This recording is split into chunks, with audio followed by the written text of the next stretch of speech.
Today we're going to show you how to play and use the D major scale extended position. So you want to go ahead and grab your D major scale extended position, tune up your ukulele, come on back. Pause for about a second and then we'll get started. Okay, so you tuned up your ukulele. You got your music sheet and you're ready to go.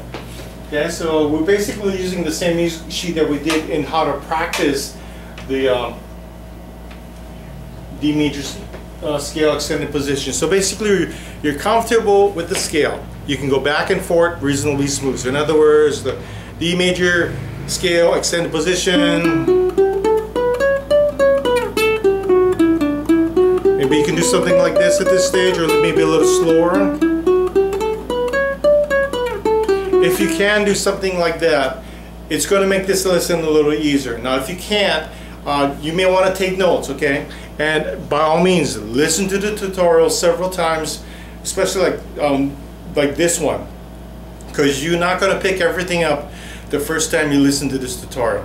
So we're at the stage, we can play the D major extended scale. So I'm going to show you how to play it, show you maybe some techniques that you can do. So some of the techniques that you can do when playing the D major scale extended position is you can do some sliding techniques. So for instance, I'll just take half of the scale. Half the scale, okay, not the whole scale. So sliding techniques may be like sliding from the second to the fifth, using all fingers. And I say all meaning 1, 2, 3, okay? Second to fifth, second to the fifth. We're on the second string.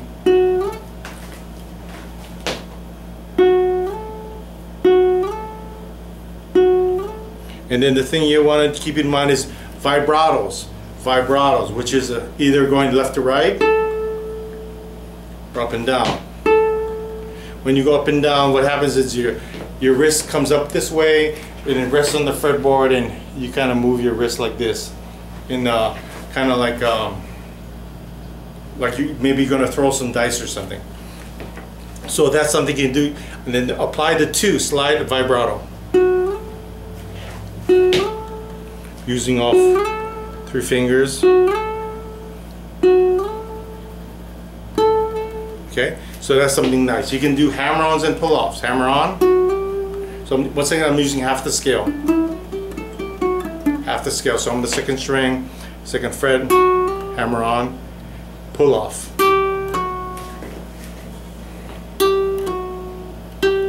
Hammer-on, pull-off. Okay. These are things that you need to practice individually. So in other words, what I mean is you would practice, let's backtrack, sliding. You would go with your index finger, second to fifth.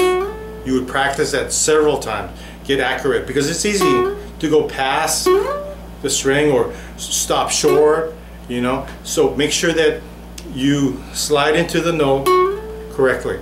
Now when you slide, you're not pressing the string hard. You're pressing just hard enough to get the note, okay? And what makes it neat is that when you play the note, you don't hold the note, you pick and slide.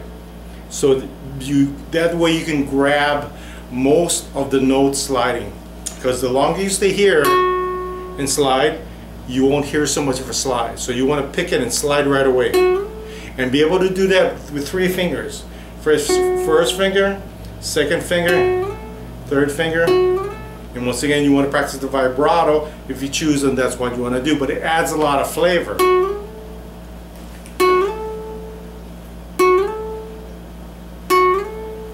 See how it sounds nicer than just hear the difference? Okay.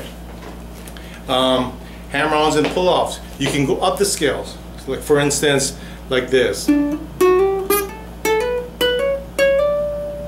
Okay, those are hammer-ons.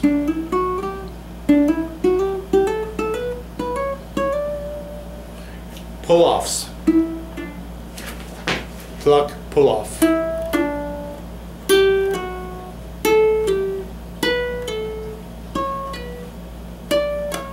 Okay, so those are some techniques that you can use to play it. And all I'm playing it is the D major scale extended position. All the notes that we practice and learn, this is the D major scale extended position. What I'm doing is I'm just applying small techniques to the scale, like for instance going from D to E. Okay, I'm just hammering on. Or you can do a trill. The next note from F sharp to G, F sharp to G, part of the scale. Trill, hammer on, pull off, whatever it is you decide. But if you do something like in repetition, like maybe I'm hammering on, going up the scale on the second string, starting from the F sharp, going up the scale, starting from the F sharp on the second string. Okay, it sounds neat, but all it is some techniques. Some other things. This is really advanced, and I don't really teach this a whole lot in every section of the scales, but just to give you an idea, these are the notes that are part of the scale: D, E, F sharp, G, A, and the notes that I'm playing is a D. Actually, I'm holding down these two strings right here. These two strings in the middle, right here. I'm holding that down. I got my baby finger there on the 5th fret, 2nd string, and then I'll be bringing this middle finger over here. So that's the positioning that I'm going to be doing. Baby finger, lift off, and then this finger over here. So it should sound like this. Okay. And make sure that the first finger is holding on 2 strings, and all I'm doing is I'm picking with, you can use whatever fingering you want, but I'm doing thumb, middle, and I'm picking, pulling off, and going to the next finger.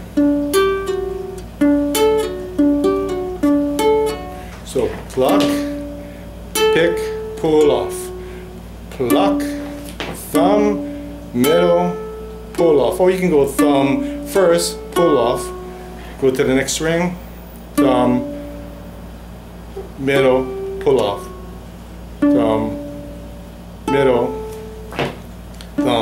pull off, thumb, middle, pull off, thumb, middle, pull off, thumb, middle, pull off. And if you do this in successions, it sounds pretty neat.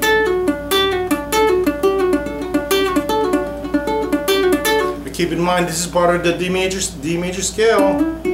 So it's all about knowing the scale, knowing the positioning, and then applying different techniques to make your interesting melodic line. So, and now you need to, and you can also be creative. Start making up your own sounds and scales, whatever it is that you are deciding that you want to do. I provided you guys with a blank template grid, blank. There's no notes on them, so you can start creating your own licks and scale patterns and melodic lead lines and embellishments, whatever it is you want to do. I really encourage you to be creative and start creating your own little fancy thing, melodic embellishments and lead lines on the ukulele. Once again, those were some techniques on how to play it for the D major extended scale. Okay, now once you get comfortable with that, and even if you don't, like I said, you need to watch this tutorial several times because there's a lot of stuff that you're not going to pick up just by watching it once. Okay, so when you're ready to move on, we're going to get into playing a lot more notes on the fretboard when we talk about the entire grid for the D major and B minor grid coming up next. So when you're ready, we'll see you there.